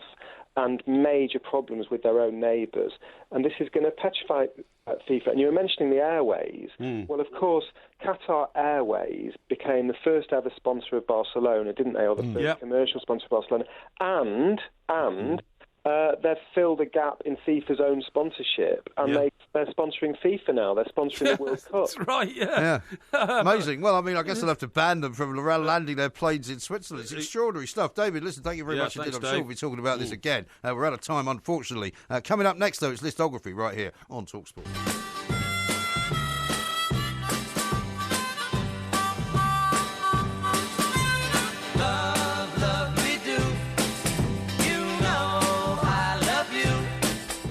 I have to say, that's a terrible choice of music, that. Well, it's not really. You know. I suppose that it's a reflection on the 50th anniversary of Sgt. Pepper's. And it's not from Sgt. Pepper. No, I know, but somebody's anticipating that I might possibly nominate the Beatles, you know, as one of my favourite British things in Listography. You know, we have so many opportunities not to mention the Beatles. Yeah, I know. We have so many shows where you do mention the Beatles. Yeah, I know, yeah. We've managed to get this far. Yeah, less than half an hour from the end of the show without any mention of the Beatles. I thought we might have had the Dam Busters theme or something like that, you know? Why? Or Land of Hope and Glory. Yeah, really? Yeah, Land of Hope and Glory. Not like you're any kind of military buff or anything. Well, no, but I have more military knowledge than you do. Is that right? I have friends in the military intelligence sector. Well, like the old Commodore down there. Well, the Commodore I can't talk about because, you know, he was done for being drunk and disorderly the other day, No, he's not been declassified yet. Oh, right, so, okay. You know, anyway, we should tell people why, of course, we're playing this music. We are returning to Listography, which used to be a very favourite sort of feature on our show. Indeed. Which kind of got phased out. Because bizarrely we thought we'd sort of covered everything, but apparently not. And a lot of people are very happy that it's back on. And Listography, we asked for people to nominate what subjects we should do, because it's basically where somebody nominates the subjects and we talk for for 3 different subjects about what it should be. Yes. And the tweet that we originally got was from David. David Suri says, "How about things that make you proud to be British?" Yes, indeed. After the weekend we've just had, I thought it was quite good. I totally agree. So would you like to go first with your first thing that makes you proud to be British? Okay, first thing that makes me proud to be British is the sight of HMS Victory from the balcony of my penthouse in Gosport in Hampshire, across the Bay of Portsmouth, the harbour of Portsmouth. And to see that boat there, you know, with its mast sticking up in the air, it was the boat that launched 200 years of domination at sea for the Royal Navy. Proper domination, not like the domination you said that English clubs had. Proper in Europe. domination, which allowed us to make our country, you know, the best in the world in those days. And the reason why I'm saying that now is I compare it to the story I told you on Saturday morning about plans to reduce military numbers again and again and again, defence cuts, which are, you know, turning out to be a dreadful mistake because, of course, we have internal security problems which we should be addressing. Yes, indeed. So, HMS Victory. OK. My first one is going to be the Great British Pint. All right, okay. Not least because there are so many wonderful places where you can enjoy it. Yes. Mostly in public houses, of course, because, you know, as much as you can have a bottle of beer at home, you can even get yourself a barrel of beer if you want and pour yourself a pint. There's nothing better than going to a great British pub and having the Great British Pint. And it was kind of focused on over the weekend, of course, because as we saw those pictures of people being evacuated from Borough Market, one chap took his there was pint one with guy him, taking his pint with him. And a lot of people have said, well, of course, at those prices, you would take it with you, wouldn't you? Yeah. But it's not just about that. No, it's something which is a great British spirit. And also, you can't really get it anywhere else. I mean, you go to Germany and have some great beer. Yeah. You go to America and get some great beer, and you can sit in, the beachside bar in Florida and watch the sun go down. That's right. But there's nothing quite like sitting in the garden on this sort of weather, and I'm looking forward to doing it first in the wheat sheaf when it reopens, hopefully. Yes, so am I. And there's so many great British beers now that you can get, those little microbreweries. So the Great British Pint for me is my first one. Well, my second one is the British Bobby. Oh, yeah. Now, I've been up to Borough Market this morning, and there are a lot of them there, a lot of policemen and policewomen there. So when I say the British Bobby, I mean that. I mean British policemen and policewomen of all ranks, but particularly the guys on the streets, Yeah. They're the ones who had to face up to the most terrifying prospect of possibly armed terrorists who already killed a load of people on London Bridge. They were armed. They weren't armed with guns. God knows what would have happened if they had been, but they're armed with knives. And to face up to them, I don't care how much training you've had. I don't care how well protected you are by a gun in your hand. Or no, you are putting your life on the line. Yeah. And for that reason, I have to nominate the British policeman stroke woman, British police officer. To know that they're there makes me feel a lot safer in my bed at night. Indeed. I'm going to say British music is my second one, because although we had the Beatles there, which of course is brilliant, I just don't like having it too much on this show because we have so much input. Yeah, well, I didn't ask for it. I'm not saying don't you point did the fingers at me, pal. No, I'm not. Unfortunately, the Black Eyed Peas, of course, don't figure because they're not actually British or Welsh. Yeah. However, there's been a wonderful sort of array of talent over the years, all the way from the Beatles all the way up to Coldplay, who were on last night. I would say exemplified in Manchester last night. Exemplified in Manchester last night with Ariana Grande's concert. Coldplay were there. Liam Gallagher turned up, albeit that he was a little bit sullen and a little bit sort of miserable looking. But Liam Gallagher, part of Oasis, of course, which was one of the great bands. Noel Gallagher there as well. You can talk about the Rolling Stones. You can talk about the Jam. You can talk about the Cure. You can talk about the Sex Pistols even. Just an incredible. I mean, what Britain has given to the rest of the world musically is without compare. I don't think you can even. I think for such a small island, the number of bands that have been brilliant. Radiohead's another one. I'm just thinking of loads and loads off the top of my head. Just extraordinary. And I'm very proud of that. Okay, well, my third one is, now you nominated the Great British Pint. Yes. I'm nominating the Great British Tea Bag. Oh, yes. Because there is nothing more comforting in times of stress, like we've been going through over the last 24 hours, 48 hours, maybe even for the last 2-3 weeks, than a cup of tea. Yeah. And that, when I pour the boiling hot water from my kettle over that tea bag, it is comforting to the point of relief, if you see what I mean. Now, I don't want to name individual brands, is that right? But I like Yorkshire, I like Tetley, I like PG. I thought you didn't want to name individual brands. Well, not one individual brand. I thought I'd nominate a few. You know what I mean? Okay. I like all them. Why don't you just name all of them? No. I don't like... Which ones don't you like? Well, I don't like the modern ones like ginseng and all that kind of... Ginseng's not a brand. It's a tea, isn't it? Well, it's a type of tea. Yeah, I don't like that. I don't like... I don't like this. What's that? What about green tea? No, I hate green tea, and I hate the tea that they call the morning tea. Which has got like a royal name to it. Some guy who worked out. Earl Grey. Earl Grey is the guy. Yeah. You don't like that? Don't like that either. I like the What about English breakfast tea? Well, you get that in restaurants sometimes. I never quite know what it is in hotels. English breakfast tea. I say that the best tea in the world is that you buy off the shelves in places like Tesco's and Morrison's. And can I make a revelation here linked to this tea? Well, you can. I have actually reached the point now in life where You've got enough tea. No, I get more enjoyment out of a cup of tea than I do out of a glass of Pinot Grigio. What a load of rubbish. No. That is the biggest lie you've ever told. No. I get more comfort and joy now out of a cup of tea than I do out of a pint of Tetley's Bitter. All right. Well, next time we go down the pub, I'll get you a cup of tea. Well, no, there's time and place for everything. But I'm telling you, the warmth it gives me now, I feel greater in my soul than imbibing alcohol. Well, I'll tell you what I'm amazed about is that we've gone all the way through, and I'm about to launch my third one on you. Right. I had a couple in reserves. I thought this one would be taken by you going first. It's the Queen. The Queen. You know, the Queen, who you are a massive subject of. Yes. You love the royal family. Yes. You love all members of them, practically. And but we haven't seen the Queen over the last couple of weeks when we've been, she's been in Manchester. Reeling. She went to visit the victims of the Manchester bombing. She absolutely did, which was absolutely incredible. Yeah. So, she's a magnificent sort of centrepiece for this entire country. I'm not quite sure whether her successor, whether it's Prince Charles or Prince William, will be anywhere near as good. Yeah. But she is the longest reigning monarch now in this country. Yeah. She's got incredible stamina. She's got remarkable pathos for everything that she does and every person that she sees. Yes. And I just think she is quintessentially British. Yes. Of course, we mustn't forget that an awful lot of the reason why there are so many foreign tourists in this country is because they want to come and see the Queen. Of course they do. So that was listography. It certainly was. I thought that was pretty good. Who's judging this, by the way? What? Who's judging this? It's not a competition. It is. No, it isn't. No, I want to know whether mine were better than yours, because I think they are. Of course they're not. They are. No. You'll be like every other competition. You'll be beaten into the ground, into submission. I don't think so. So if I were you, I would just keep it friendly. Okay. Do you know how to do that? Yeah, of course I do. This is talkSPORT. Okay.